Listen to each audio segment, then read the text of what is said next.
Jérôme Papin, bonjour, je suis vraiment très heureuse de vous accueillir aujourd'hui. On sait que vous êtes un homme engagé, vous êtes directeur délégué d'Eurosport, racheté en 2012 par le groupe Discovery. J'aimerais avoir votre vision de la place des femmes dans le monde sportif. Bonjour, merci pour l'invitation. Effectivement, la parité, comme je dis souvent, c'est pas une option, c'est une obligation. Et ensuite, vous voyez, quand vous posez la question, la place des femmes, en fait, la question ne devrait même pas se poser, puisque en fait, dans le monde du sport, c'est le sport avec un grand S. Il n'y a pas de sport masculin et de sport féminin. Ce qu'il y a, c'est des épreuves à un moment donné masculines ou féminines. Mais la place des femmes dans le monde du sport, c'est la même que celle des hommes. Sont-elles payées de la même façon que les hommes ? Alors, bien sûr, à chaque fois, il va y avoir ce retour-là sur l'histoire de est-ce qu'elles sont payées, etc. Après, il y a un développement aussi à avoir. On veut rattraper 50, 60 ans dans certains sports d'écart, de déficit, en quelques années. C'est pas possible. Vous avez eu un développement pour les hommes. On a laissé et on a permis à certains sports masculins, alors que les femmes avaient aussi leur place, et elles ont leur place, de pouvoir se développer en plusieurs années.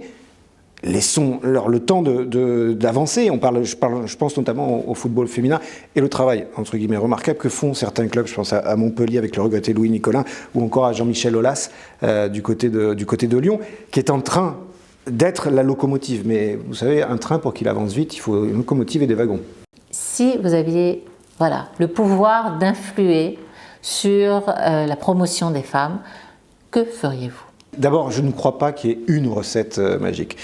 Ce que je crois, c'est que s'il y avait une possibilité, si simplement on pouvait arrêter de dire « je vais », et je sais que vous êtes très engagé avec Femmes au cœur des conseils, on va mettre les femmes… Non, on ne va pas parler de femmes, on ne va pas parler d'hommes, on va parler de personnalité, on va parler de compétences. Jérôme, depuis quelques années, au sein de Discovery, beaucoup de femmes ont intégré votre groupe.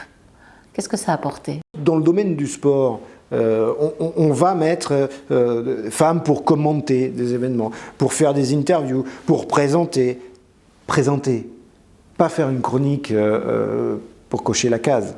C'est présenter une émission, la porter. Maintenant, c'est de plus en plus le cas. Merci Jérôme d'être venu aujourd'hui témoigner dans cette chronique qui a pour vocation donc de mettre en avant les hommes engagés comme vous. Est-ce qu'il y a un autre sujet que vous aimeriez évoquer avant de conclure ? Moi, j'ai un sujet, c'est que je trouve formidable ce qui est en train petit à petit de fleurir un petit peu partout dans les villes. Vous savez, ces espaces de libre-échange où on peut déposer des livres que l'on emprunte, que l'autre peut emprunter, puis le remet, etc. Pourquoi j'aime ça en deux mots ?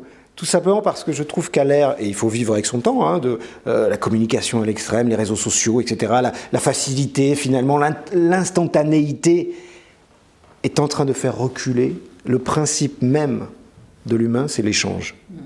Et échanger, c'est partager.